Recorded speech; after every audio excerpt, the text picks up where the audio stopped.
Muy buenos días, estoy muy contenta de estar aquí con Jorge Jorge Flores. Jorge, qué gusto tenerte aquí, en este lugar tan bonito, con este panorama tan bonito queretano, ¿verdad? Es un placer Claro. para mí estar aquí contigo esta mañana. Y me gustaría mucho que les contaras a todos quién es Jorge Flores. Bueno, primero gracias por la invitación. Ajá. Y en efecto estamos en un lugar maravilloso. Yo disfruto mucho las mañanas aquí en el Centro Histórico Patrimonio Cultural de la Humanidad. Así que nuevamente pues gracias por la invitación y un saludo a todo tu público. Pues en efecto es lo que te comentaba.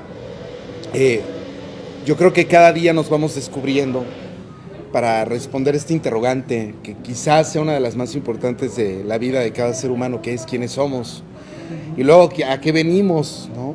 Pero entre que descubrimos quiénes somos y a qué venimos, yo creo que no hay que perder de vista que la vida es maravillosa y que hay que estar muy concentrados en lo que vale la pena de esta vida, porque independientemente de lo que nos molesta a todos, nos afecta, nos entristece, también hay cosas maravillosas y hay que ponerle atención a estos pequeños detalles que pueden hacer grandes cosas. Entonces, creo que soy un ser humano que trata de enfocarse en lo positivo y de contribuir a mi familia, a mis amigos y a mi país que tanto amo, todos lo saben.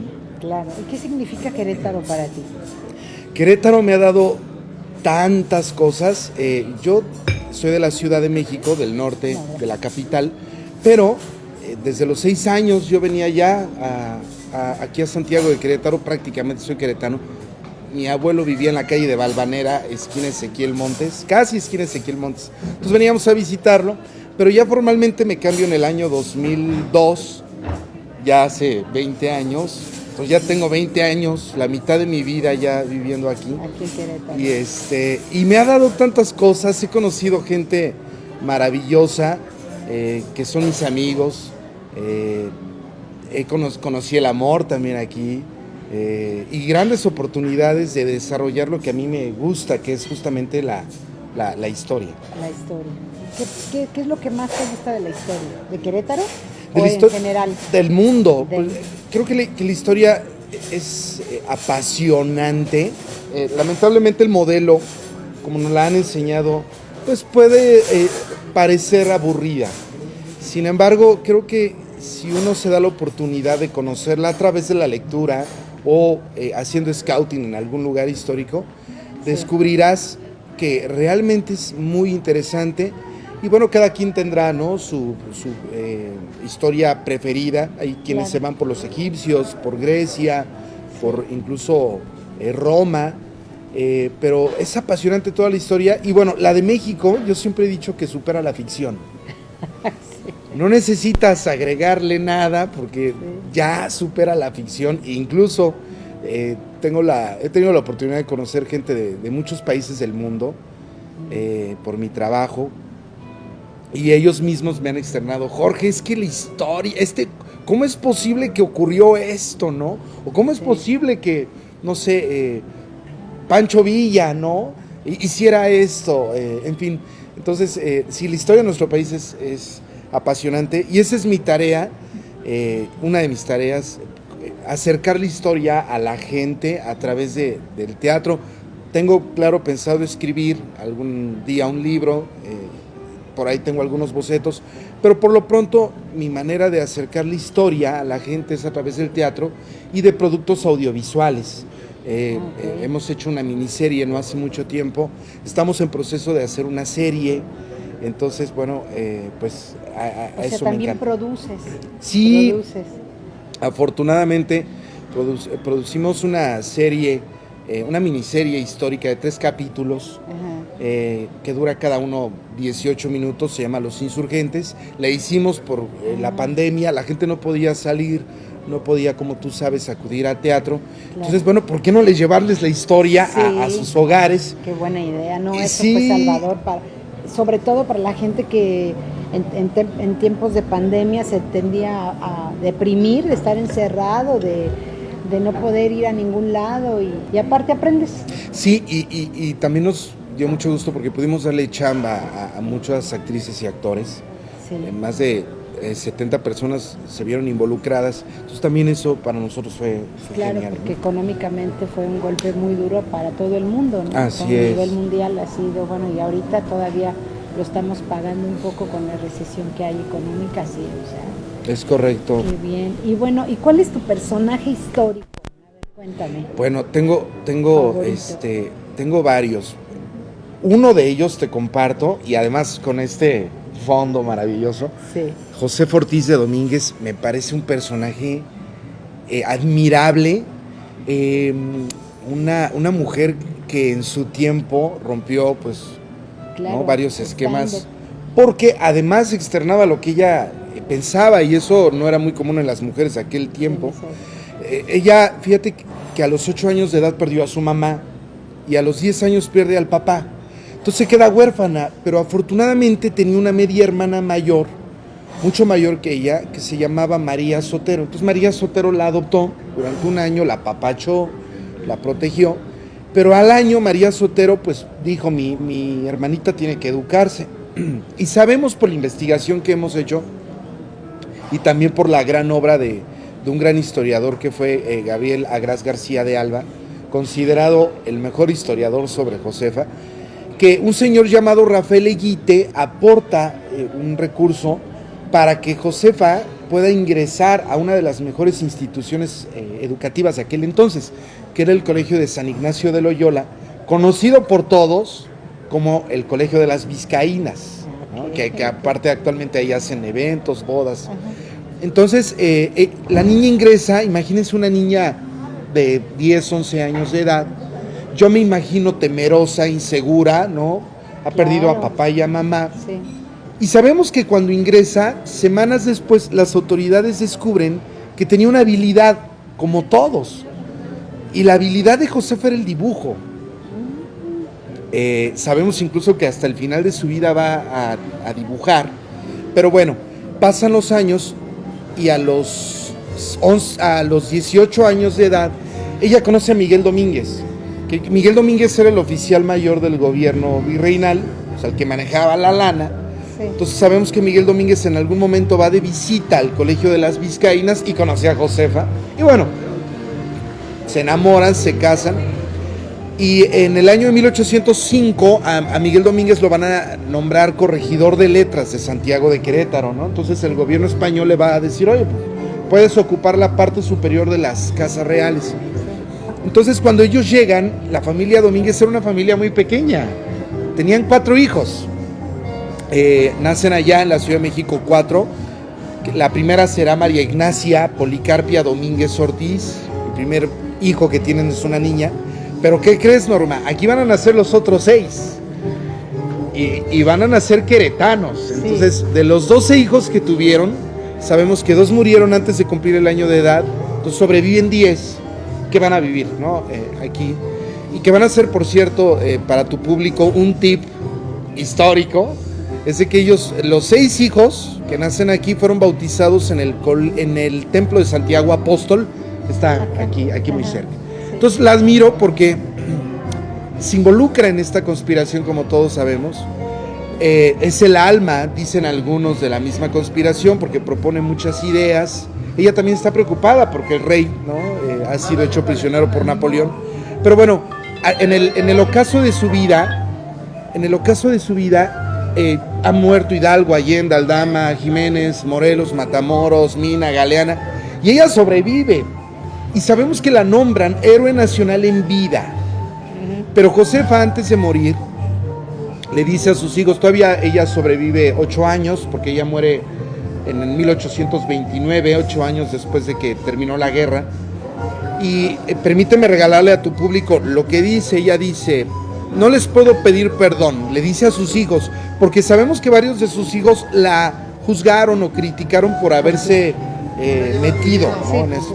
Entonces les dice, no les puedo pedir perdón porque no me creo culpable. Ustedes tuvieron la desgracia de haber nacido de mi carne, carne predestinada al tormento desde que era niña. Creemos que se refiere a su infancia tan triste. Claro. Y luego dice que en tiempos venideros, ni ustedes ni mis nietos se atrevan a pedir favores al gobierno de esta nueva nación en mi nombre. Lo que yo hice por mi patria lo hice de corazón. sin esperar un reconocimiento a cambio. Esa será la última petición de aquella mujer que le tocó llevar, pues le tocó el destino de ser este personaje, claro, y de llamarse María Josefa Crescencia Ortiz y Telles Girón. No, mira nomás, tremendo nombre.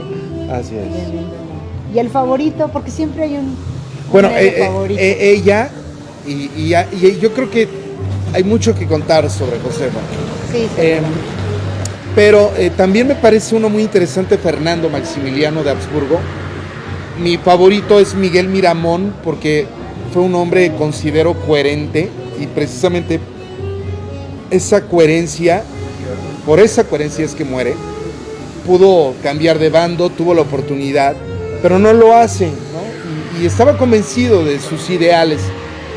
Además de que Miguel Miramón fue cadete del colegio militar a los 18 años, y peleó contra los estadounidenses en la batalla del castillo de Chapultepec. Miguel Miramón estaba arriba en el castillo.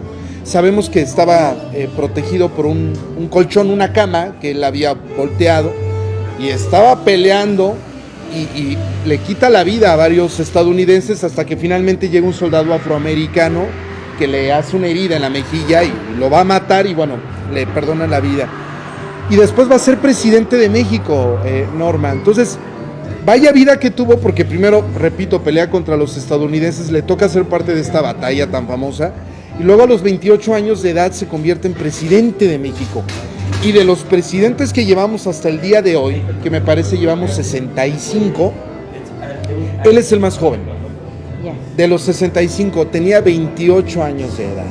No, hombre, jovencísimo.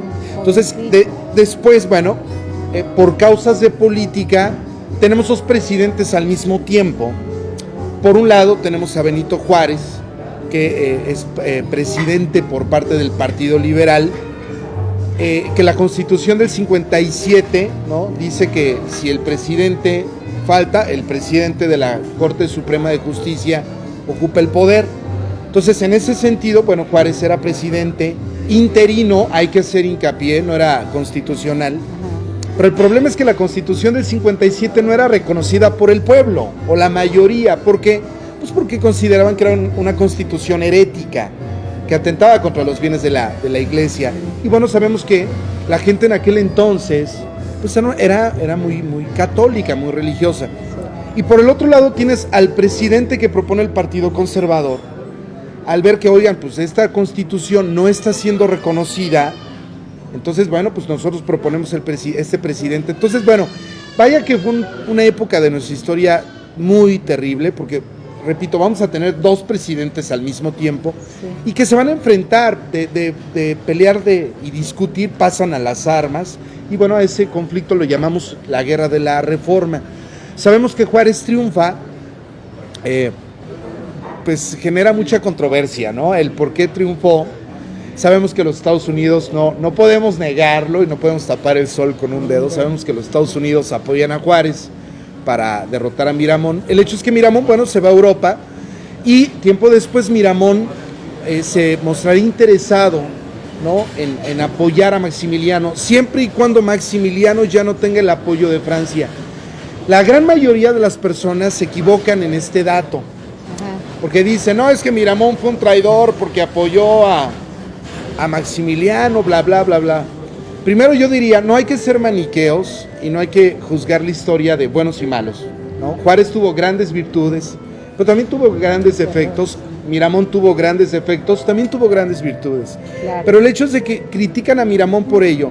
Primero habrá que hacer y leer, ¿no?, antes de decirlo, porque Miramón estuvo en París cuando termina la Guerra de la Reforma. Sabemos que Napoleón lo recibe, Napoleón III, y Napoleón le ofrece el mando del ejército francés. Y ¿qué sucede? Que Napoleón le dice, no, yo no voy a ser líder de una expedición extranjera contra mi patria. Entonces Miramón es nombrado como asesor militar del gobierno imperial. Hasta que Francia se retira, es cuando Miramón llega a México y le ofrece su espada a Maximiliano. Y de hecho, en el juicio que le hacen a Miramón aquí en Querétaro, él va a decir, yo no fui traidor, ni soy traidor, porque Francia ya se había retirado. y el reconocer a un gobierno conservador imperialista no me hace traidor. Entonces, bueno, el hecho es de que, fíjate que Miramón va a pasar por este callejón normal, va a estar en Plaza de Armas, y bueno, pues va a defender y dar todo lo mejor para que el imperio resista. Sabemos que la ciudad va a resistir 72 días. Hay una carta muy interesante de Benito Juárez donde le escribe a uno de sus ministros y le dice: no sale un hombre ni una mujer de Querétaro. La gran mayoría de las personas nos es hostil, ¿no? Porque están prestándole auxilio a los imperiales y no a nuestras tropas. Entonces también esta carta, que es una fuente primaria, nos permite darnos cuenta de que había una gran simpatía por Maximiliano y Miramón. Entonces, bueno, respondiendo a tu pregunta, es un personaje que me parece muy interesante, y bueno, tú sabes que Miramón terminará su vida en el Cerro de las Campanas. Claro, claro. Y tengo entendido que vas a presentar una obra que se llama Yo Maximiliano. Yo Maximiliano. Sí. ¿Qué significa para ti un proyecto como este? Ha sido un privilegio, un regalo, pero una responsabilidad también. Claro. Si me permites, te platico que en el 2015, por invitación del gobierno municipal de la Secretaría de Cultura, me dicen: oye, Jorge, pues ya tienes la obra de Los Insurgentes, de Josefa, claro. ¿no? De Josefa Ortiz. Sí. ¿Por qué no haces una obra ahora de Maximiliano? Porque también es un personaje que atrae gente de otros estados y otros países. Entonces yo le escribo con la asesoría de mi queridísima maestra, a la que tanto amo, quiero y honro, Ángela Moyano Paiza. Y bueno, hoy por hoy mi maestra es una de las grandes autoridades en el tema del Segundo Imperio, reconocida a nivel mundial, porque además tiene grandes obras, ¿no? Varios libros sobre el tema. Y entonces, bueno, una vez que escribo el libreto, se lo paso a mi maestra, y mi maestra me dice, me acuerdo que me dice: oye, ay, no, o sea... Le llamó la atención, le pareció bueno el texto. Me dice: está poderoso y va a generar controversia. Pero yo me acuerdo que me dijo: ningún historiador te va a poder decir esto está mal, ¿no? Dice, porque todo está documentado y con fuentes primarias. Incluso Yo Maximiliano es en parte es una recopilación epistolar. Sí. No todo lo escribí yo, pero sí, me acuerdo que me dijo eso.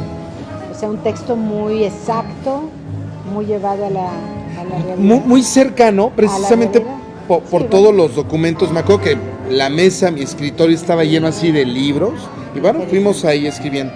Y le pongo Yo Maximiliano porque en la obra la gente conocerá justamente lo que nos legó Maximiliano, ¿no? Porque al final del día es la pregunta: bueno, ¿y qué nos dejó Maximiliano? Sí. Y él va a legar una gran cantidad de leyes y decretos. No pretendo aburrirte ni aburrirlos, pero les digo uno que a mí me encanta.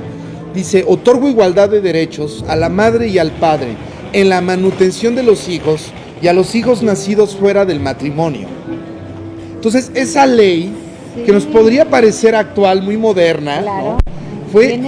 fue creada desde tiempos de Maximiliano. Y otra que es maravillosa, cuando él dice: se informará mensualmente a la prensa de los ingresos y egresos del gobierno. Entonces, era un hombre que quería ser muy transparente. Sí. Más allá de que si fue un iluso, que si se equivocó, que cometió errores, no podemos arrebatarle al personaje ese amor que sentía por México, al igual que Carlota. Claro. Entonces, en Yo Maximiliano, el público conocerá los pensamientos, sentimientos, motivos que él tuvo para no solamente ser el emperador, sino para quedarse, aun cuando ya todo estaba en contra, ¿no? Ya no había posibilidad de triunfo. Tuvo la oportunidad de irse, pero se queda. Y es que él sabía que un Habsburgo nunca huye, ¿no?, ante el deber. Bueno, una vez yo te comparto y le comparto a tu público que una vez que termino ya de escribir Yo Maximiliano, la montamos en el 2015 en el Cerro de las Campanas. Fue una gran experiencia, pero también fue muy emocionante poder representar la obra ahí donde murió. Claro. Porque fuimos los primeros, mi equipo y yo, tuvimos el honor de presentar una obra teatral por primera vez en la capilla. No había pasado antes. Sí. Y entonces yo le decía a algunos amigos periodistas que si le hubieran dicho a Maximiliano 10 minutos antes de ser fusilado, oye, 148 años después va a haber un grupo teatral aquí representando tu vida. No lo hubiera creído, ¿verdad? No sé. Bueno, total que la presentamos. Nos fue tan bien que en noviembre de ese mismo año volvemos en una segunda temporada, pero en el 2016 me ocurre algo que te comparto, fue extraordinario. En enero del 2016 recibo una llamada en la mañana de un joven llamado Wilbert, que me dice, oye, ¿tú eres Jorge Flores? Sí, a tus órdenes. ¿Tú escribiste Yo Maximiliano? Sí. ¿Por qué le escribiste lo que les conté? Sí. Y bueno, después de varias preguntas le digo, bueno, ¿y tú quién eres, no? Me dice, yo soy el secretario particular de don Carlos Felipe de Habsburgo-Lorena, el tataranieto de Carlos Luis de Habsburgo, hermano de Maximiliano. Claro. Sí. Lo increíble de que cuando uno tiene un proyecto, tú inicias un proyecto con una idea, con una pasión, que es la que tienes por la historia, y por un personaje histórico que te envuelve, que te gusta, pero nunca sabes hasta dónde va a llegar, nunca sabes. Uno sabe dónde empieza, pero jamás uno sabe dónde termina. Exacto. Entonces me imagino que debe haber sido un momento excepcional. Claro, y bueno, pues sí, a tus órdenes, dice, pues don Carlos quiere hablar contigo, ¿no? Entonces si podemos agendar un día y una hora. Claro, con gusto. Ya cuando platicamos, pues descubro que es un señor encantador, a todo dar. Ya él me dice, oye Jorge, es que hay 2 obras de Maximiliano en México. En ese entonces, Corona de Sombras de Rodolfo Usigli, que varias obras de teatro pueden presentarles de libre uso, y Imperio en el Castillo de Chapultepec. Dice, y ambas ya las he visto, pero no he visto Yo Maximiliano y sé que se va a presentar en el Cerro de las Campanas, entonces me gustaría acudir, claro, ¿no? Entonces ya nos organizamos. Fuimos construyendo una amistad padrísima y de pronto yo le dije, oiga, don Carlos, pues si viene, aprovechemos. ¿Por qué no nos regala y nos ofrece una conferencia sobre Maximiliano? Sí. Porque, pues qué mejor que un Habsburgo te hable de Maximiliano. Obvio, sí. Y a la conferencia le ponemos Maximiliano íntimo, a la cual va mi maestra, por cierto, Ángela Moyano. Y bueno, imagínate lo que nos contó. Después de la conferencia, bueno, ya en Petit Comité nos fuimos a un restaurante a comer y me compartió unas cosas familiares muy interesantes. Y bueno, desde ese entonces, 2016, cada año don Carlos Felipe viene a Querétaro. Ajá. Te comparto que este año vendrá en julio. Tenemos una conferencia y una comida y una cena muy interesantes. Pero viene y será un gusto poder presentártelo. Muchas gracias. Pero él era el tataranieto de Carlos Luis de Habsburgo, y Carlos Luis de Habsburgo fue el hermano favorito de Maximiliano. Si ustedes buscan en Google, es el que más se le parece. Y Carlos Luis fue papá, si bien recuerdo, de Francisco Fernando, que será el duque de Sarajevo, al que matan en 1914, y bueno, lo que detona la Primera Guerra Mundial. Entonces, su vida es la historia. Y bueno, pues también yo le compartí a mis amigos, si a mí me hubieran dicho de niño, cuando ya yo empecé a leer historia a los 11, 12 años, ¿no? Ya. Y si a mí me hubieran dicho, Norma, oye Jorge, un día un Habsburgo te va a hablar, ¿no? Sí, no, o sea. Pero lo más emotivo que he vivido con él es que hace un año, en el marco de la conmemoración del fin del imperio, da la conferencia, asiste a Yo Maximiliano, y al día siguiente me dice, oye Jorge, ¿me puedes acompañar a la capilla? Porque bueno, pues se conmemora un año más de la muerte de mi pariente y pues quiero llevar una corona de flores. Claro que sí, con gusto, ¿no? Bueno, entonces llegamos a la capilla y de pronto me dice, Jorge, ¿puedes acompañarme en una oración? Entonces mientras yo estaba rezando, créeme que mi mente era como, estoy en la capilla donde murió Maximiliano, sí, y estoy orando al lado de un Habsburgo que me pidió que, o sea, sí, increíble. Entonces, amo la historia, me encanta y bueno, Sí. espero seguir teniendo la oportunidad de hacerlo. Tiene sus toques de cariño, Sí, te da así cariño es. al alma, ¿verdad? Así y es. Y pues realmente lo que has hecho con esta obra, ¿verdad? Es un tesoro para Querétaro. Gracias. Sin duda. Y la ciudadanía pues debe de aprender un poquito a valorar, porque no se le da el verdadero valor a veces, porque la industria, la otra industria, ¿verdad? La más comercial, la más efímera, abarca mucho, te distrae, en fin.